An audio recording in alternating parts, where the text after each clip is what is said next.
What do you get when you cross Batman with the Punisher and a mental disorder?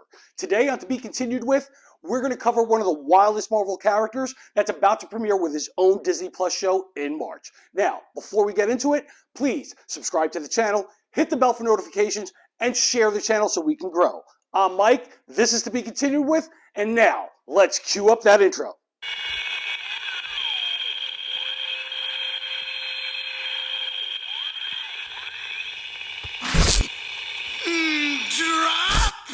Moon Knight was created in 1975 and made his first comic book appearance in Werewolf by Night number 32.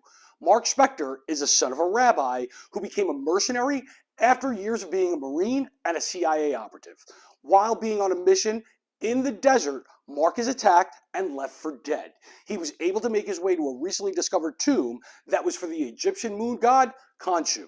Now, Mark dies from his wounds and is resurrected and healed by Khonshu, becoming his Knight of the Night. Interesting. Anyway, most folks feel that he's like DC's Batman due to his gadgets. Some folks feel that he's as violent as the Punisher because of his mean streak.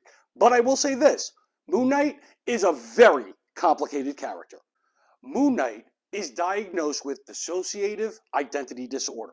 He lives multiple lives. One is Moon Knight, another being a consultant named Mr. Knight, who are both costume personas.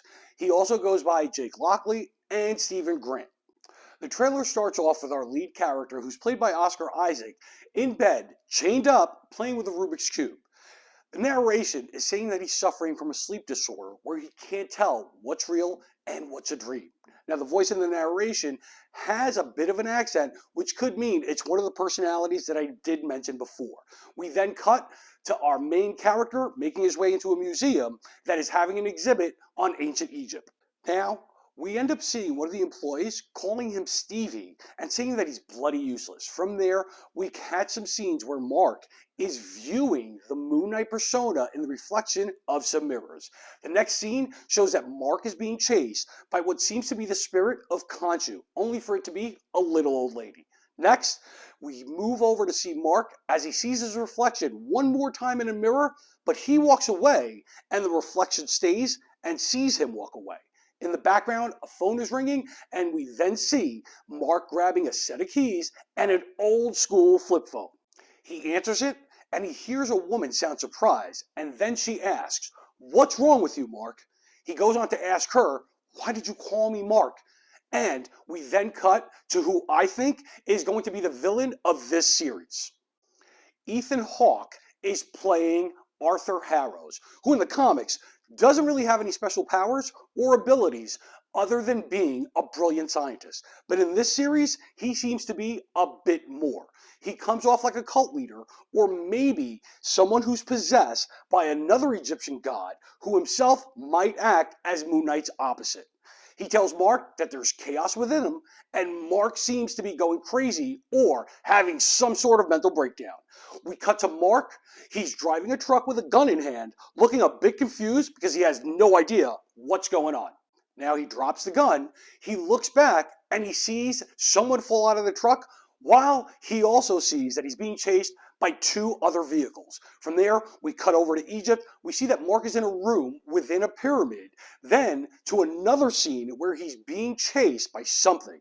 We hear Ethan Hawke's voice in the background saying, "Embrace the chaos." At this point, we see Mark transform into Moon Knight. And it's a really cool scene because he actually gets engulfed in bandages like he's being mummified.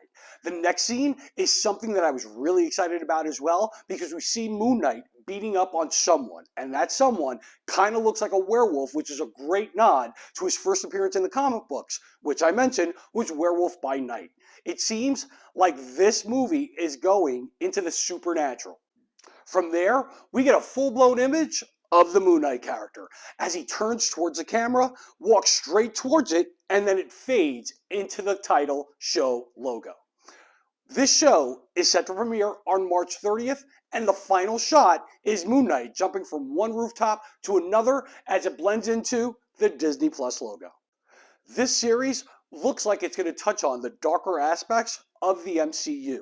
More importantly, the more supernatural aspects of this growing universe. If you remember, at the end, the after credit scene of the Eternals, we get to meet the Black Knight, who hears a voice which happens to be Blade. Now, these characters are very important to a storyline in the comic books called the Midnight Suns, which Moon Knight is a part of.